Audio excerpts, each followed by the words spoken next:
Chapter 99, 6th Year, Parties and Pustules. Sunday, October 31st, 1976. The 1976 Hogwarts Halloween feast was so terrible that Remus's first order of business immediately afterwards was to get as drunk as humanly possible. It wasn't terrible in any outward kind of way, of course. The food was delicious, as usual, a glorious golden hog roast with apple crumble covered in goopy yellow custard for pudding. It was just terrible for Remus. Sirius wasn't rude or cold. He wasn't even trying to avoid Remus. It was exactly his dreadful dedication to normality that made it so awful. He smiled, he laughed, he joked. He called Remus Moony without a trace of shame. Remus had no choice but to follow his lead. After all, he'd promised not to tell. Mind you, he hadn't the first clue how you would tell somebody a thing like that. Oi, James, has Sirius ever sort of got into bed with you and then you sort of ended up touching quite a bit?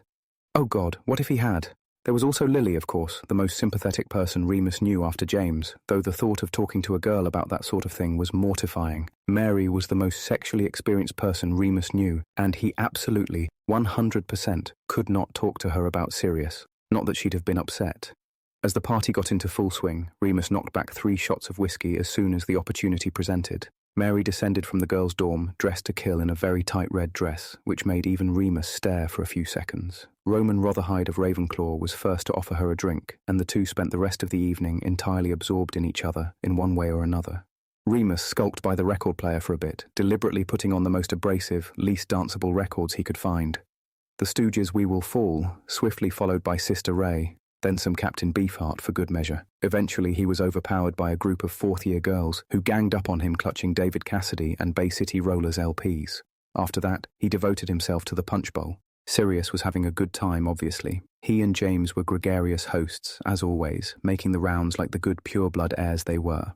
The common room kept filling up as students came from all over the castle, and it got so warm that Remus ended up taking a bottle of witch's brew he'd topped up with whiskey and sitting alone by the open window chain smoking. Marlene approached at some point to see if he was okay and to ask if Sirius was seeing anyone else, now that he and Mary were over. Remus scowled at the hopeful look in her eyes and told her he didn't give a shit. She frowned, but left him alone after that. At about 9 o'clock, things got really hazy. The last thing he remembered was Peter and Desdemona's pitch-perfect performance of Paradise by the Dashboard Light. Trust Peter to like Meatloaf out of all the muggle music in the world. Remus vaguely remembered smiling stupidly as the pair of them flung each other about the room, red and sweating but having the time of their lives, belting out the duet at the top of their lungs. The next thing Remus knew, he was in the dorm bathroom, bent over the toilet bowl, choking his guts out. He must have got there a bit late, because his shirt and trousers were wet and stinking. The room whirled and lurched, and he lay down on the soothing cold tiles as the closing bars of Rebel Rebel wafted up the stairs. Oi, Moony, wakey, wakey, mate. James's voice boomed into his throbbing head a few hours later. Nah. Bloody hell. James sighed. Scourgify. Come on, up you get. It's Padfoot's turn to puke. Remus blinked at the bright light and tried to crawl to his feet. Their bathroom was small to begin with, just room for a sink, toilet and bathtub. There wasn't really room for 3 lanky 16-year-old boys, 2 of whom were so drunk they could barely stand. Remus backed into the sink as Sirius flung himself at the toilet bowl, noisily throwing up. Luckily, his hair was tied back. Remus blinked again, staring dopily at him for a while, before James gently yanked him up by the elbow. Come on, Moony, me old pal. Time for bed, eh? Mister, he mumbled, feeling childish and helpless. He allowed James to lead him out of the bathroom and towards his bed. Ugh. The sheets were still rumpled, and Sirius's record player was still perched precariously at the foot. James moved this as Remus clambered under the covers, still in his jeans and socks. Pfft. You were supposed to be the responsible one. James huffed, jokily, as he drew the bed curtains. Night-night, Moony. James. Sirius whined from the bathroom. James tutted, and Remus closed his eyes. The hangover the next day was so horrendous, Remus thought he'd probably never drink again. Wednesday, November 10th, 1976. In the week that followed, Remus was completely on edge whenever Sirius was around. They weren't ever alone together, and it was hard to tell whether or not this had been engineered by Sirius, or whether it was just a consequence of being at boarding school. Certainly Remus made no effort to catch him alone. Who knew what might happen? There were plenty of explanations. Of this he was certain. He just had to think about it. Perhaps Sirius was just up for it. They were both teenage boys, after all. Remus had been readily available and hadn't put up any resistance. Perhaps this was the sort of thing rich boys did at boarding school, find a bit of rough to rub up against. It could even be a bit of Sirius's canine side coming out. The worst part was that Remus didn't actually care what the reason had been. He just wanted it to happen again.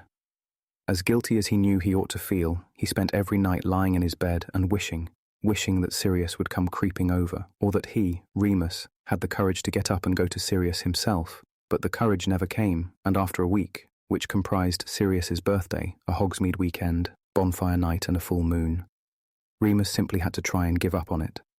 As usual when facing a crisis, Remus had composed a trusty list to help even out his thinking. This one was titled, Reasons to Forget the Sirius Situation.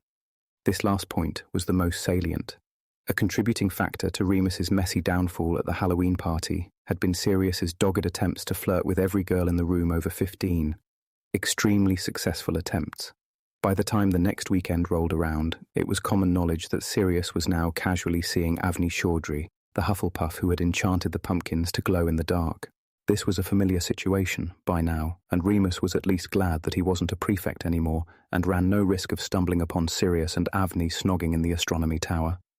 He did start avoiding the greenhouses, though. Life plodded on. Remus's study group slowly rebanded, sidling up to him one by one in the common room or the library to politely inquire whether the seat next to him was taken, and then, once he had confirmed its availability, settling in and asking if he would mind just checking something for them or giving his opinion on some point or other. Remus didn't mind.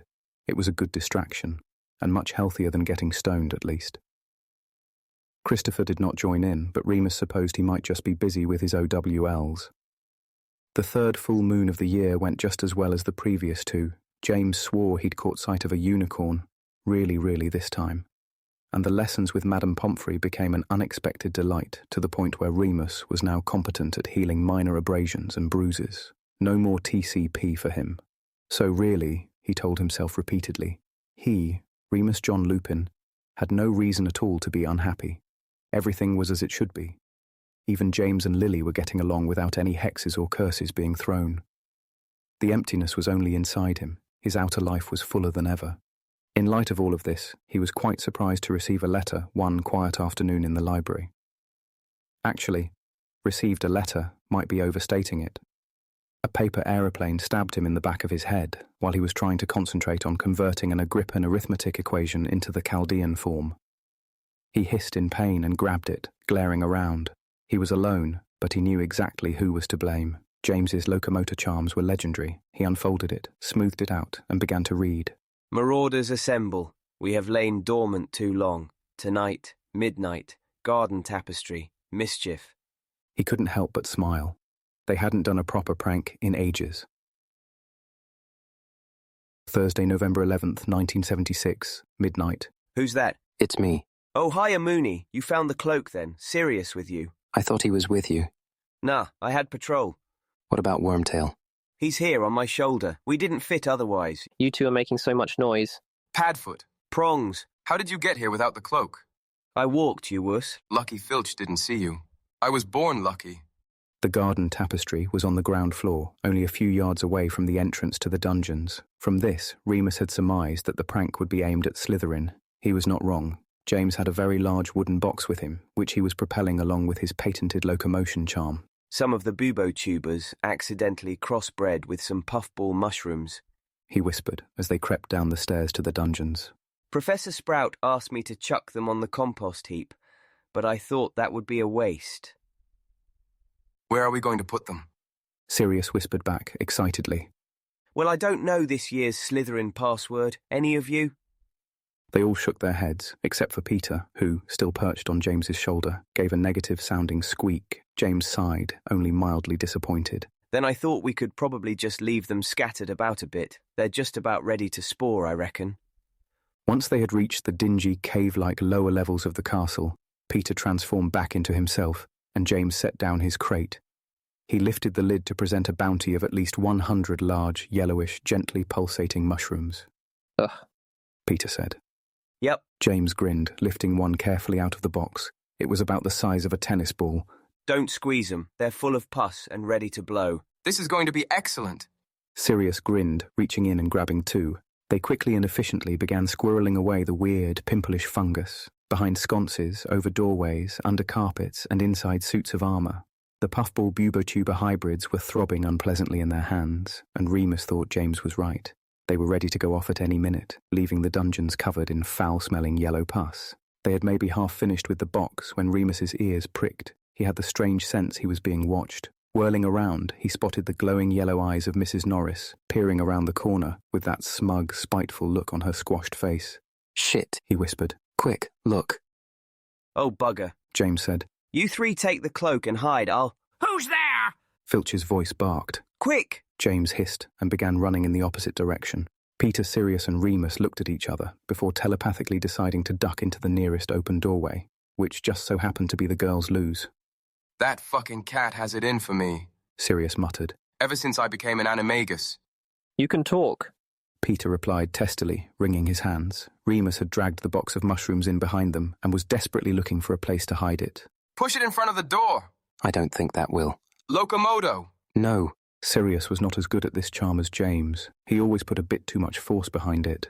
It was all Remus could do to duck down and cover his head as the crate of delicate bubotuber-puffballs slammed loudly into the bathroom door, setting off every last pustule with a sickening squelch.